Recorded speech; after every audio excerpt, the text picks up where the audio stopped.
साथियों नमस्कार। गोविंद पारिक के 80 पेज के सीरीज में आज हम लोग बात करने वाले हैं पेज नंबर 76 की बात करेंगे।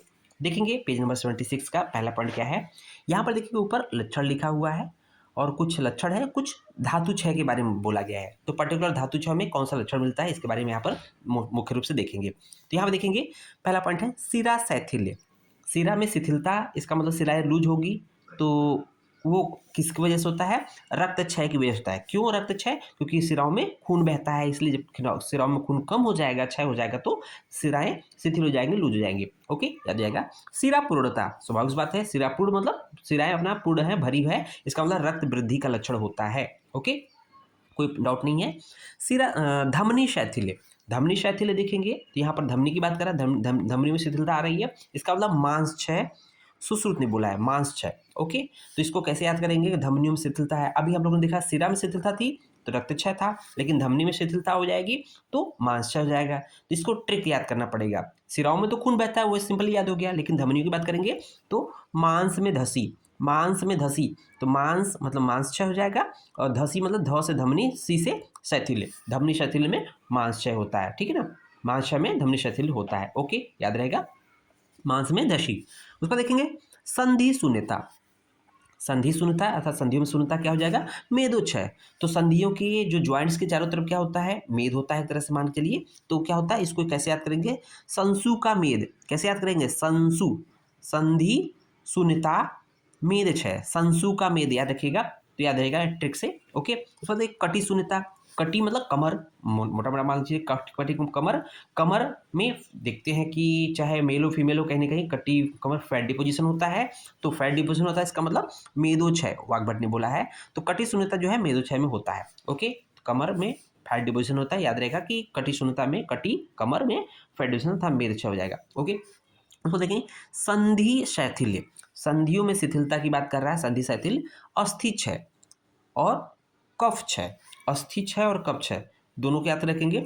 देखेंगे शशि की अस्थि में कफ, शशि की अस्थि में कफ, तो याद रखेंगे कफ क्षय में, शशि की अस्थि में कफ क्षय हो गया, इसका मतलब कफ क्षय में शशि मतलब जाएगा संधि शैथिल्य, है ना। संधि शैथिल्य और अस्थि क्षय में जो है कफ क्षय होता है, ठीक है ना। तो ये चीजें होता है, संधि शैथिल्य जो है अस्थि क्षय और कफ क्षय दोनों में होता है, इसलिए शशि की अस्थि में कफ क्षय, ठीक है। उसको देखेंगे अस्थि शून्यता। अस्थि शून्यता बोल रहे हैं तो यहाँ पर मज्जा क्षय बोल रहा है, तो अस्थियों अर्थात बोन मैरो, है ना। अगर बोन मैरो खोखली हो जाएगी, अस्थियां खोखली हो जाएगी, तो उनके अंदर क्या होता है? मज्जा होता है, बोन मैरो होता है, तो मज्जा क्षय, है ना। तो इसका कैसे ट्रिक है? आशु का मजा। आशु का मजा याद रहेगा। आशु तो अ से अस्थि, सु से शून्यता, मजा मतलब मज्जा। तो आंसू का अपना अलग मजा होता है, आंसू का अपना अलग मजा है, ठीक है ना। कोई व्यक्ति रोता भी है तो उसका एक अलग मजा होता है, आंसू। आ फॉर अस्थि, सु से शून्यता। ओके, अस्थि शून्यता में मजा अच्छा हो जाएगा। उसको देखेंगे संधि विश्लेष। संधियां अपने स्थान से रिप्लेस हो गई हैं, अलग हो गई हो, तो क्या हो जाएगा? ओजो विसंस में। तो संधि अस्थि ये हो जाएगा ओजो विसंस। वेरी वेरी इंपॉर्टेंट पॉइंट है कि ओजो विसंस में जो है संधि विश्लेष मिलता है। उसको देखेंगे संधि अस्थि विश्लेष जो है कफ वृद्धि में। तो यहाँ दो पॉइंट है, एक तो संधि विश्लेष है जो कि ओजो विसंस में मिलता है, एक अस्थि संधि विश्लेष है, ठीक है ना। अस्थि के साथ साथ संधि विश्लेष जाएगा तो ये कफ वृद्धि में पाया जाता है, ठीक है, थोड़ा सा अलग हो गया। उसको देखेंगे संधि वेदना। संधि वेदना मांसक्षय में मिलता है, तो याद कैसे करेंगे? संबे माँ, हम लोग कहते हैं अम्बे माँ, हे अम्बे माँ, हे अम्बे माँ, है ना। नवरात्र आता है तो अम्बे माँ, है ना। तो अम्बे माँ या संबे माँ, संबे स से संधि, वे से वेदना, माँ से मांसक्षय हो जाएगा, संबे माँ। ओके, उसके बाद संधि स्फुटन, संधियां फूट रही है तो मेदक्षय हो जाएगा, ठीक है। उसको देखेंगे कुछ पॉइंट है। सुश्रुत ने वस्तितोद, वस्तितोद मतलब वस्ती में वेदना जो है मूत्र वृद्धि और मूत्र क्षय दोनों में माना है। तो प्रश्न पूछता है कि मूत्रतोद, वस्तितोद मूत्र वृद्धि में पाया जाएगा कि मूत्र क्षय में? तो ऑप्शन रहेगा बोथ, दोनों में। ओके, अब देखेंगे कुछ वायु के बारे में दिया गया है, उनके कर्म दिया गया, उनके स्थान बताया गया, उसके साथ साथ कर्म बताया गया। जैसे प्राणवायु, तो चरक ने प्राणवायु के बारे में क्या बोला है? मूर्धा, सिर, कान, जिह्वा, नासिका में उनका स्थिति माना है, रहती है। इनका कार्य क्या है? छवथु, छींक जो आता है वो प्राणवायु को होता है। उद्गार, श्वसन, आहार को निगलना, ये जो है आपके प्राणवायु के कर्म है। ओके, सुश्रुत ने क्या बोला प्राणवायु के बारे में? मुख संचारी, मुख को जो डलाता है चलाता है वो प्राणवायु होता है अकॉर्डिंग टू सुश्रुत। साथ ही साथ प्राणों का अवलंबन करता है, ये प्राणों का अवलंबन करता है। तो ये जो प्राणवायु होता है सुश्रुत के अकॉर्डिंग वो मुख में रहता है, अब प्राणों का अवलंबन करता है, प्राणों को धारण करता है, साथ ही साथ आहार का निग्रहण करता है। आहार जो खाना खाते हैं ना तो वो नीचे की तरफ सरकाता है। उसको देखेंगे वाग्भट ने क्या बोला?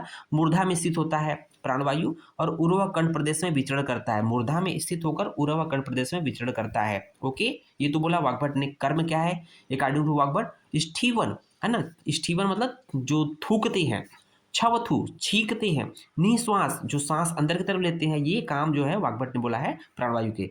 देखेंगे उसके बाद सारंगधर ने प्राणवायु की स्थिति हृदय में माना है। ठीक है, दूसरा उदान वायु है।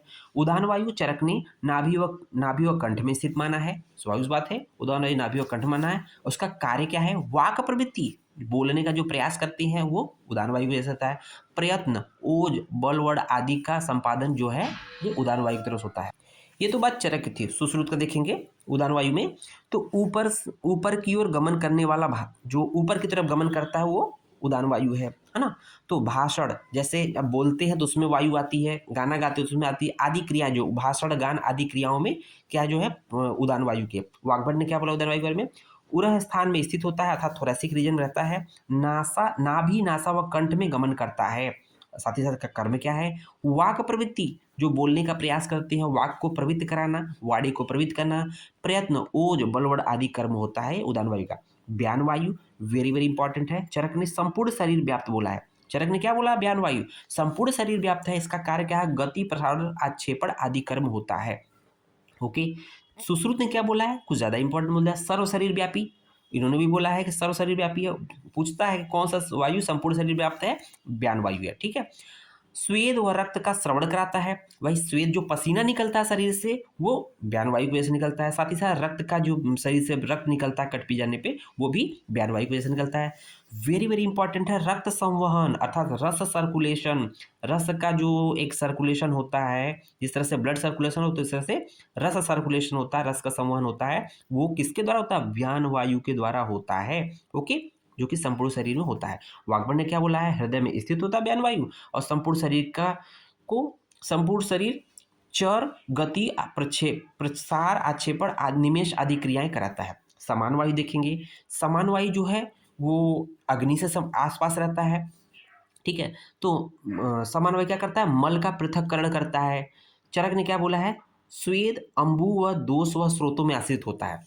स्वेद देखेंगे, स्वेद में कौन सा वायु होता है? वो समान वायु है, लेकिन स्वेद को प्रवृत्त कौन कराता है? वो ब्यान वायु है।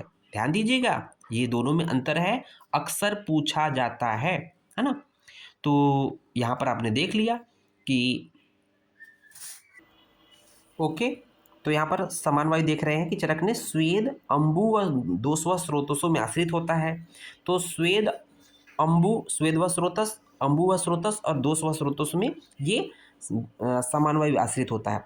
साथ ही साथ अंतराग्नि के पार्श्व में जो भी जठराग्नि होती है उसके बगल में स्थित होता है। तो पूछता है कि जठराग्नि के पास में, अग्नि के पास में कौन सी वायु रहती है? तो वो है समान वायु। समान वायु ही अग्नि को प्रज्वलित करती है, बढ़ाती है। ओके, सुश्रुत ने क्या बोला है? आमाशय पक्वाशय में संचरण करती है और अन्न का पाचन व मल का पृथक्करण करती है। मल का पृथक्करण कौन करती है?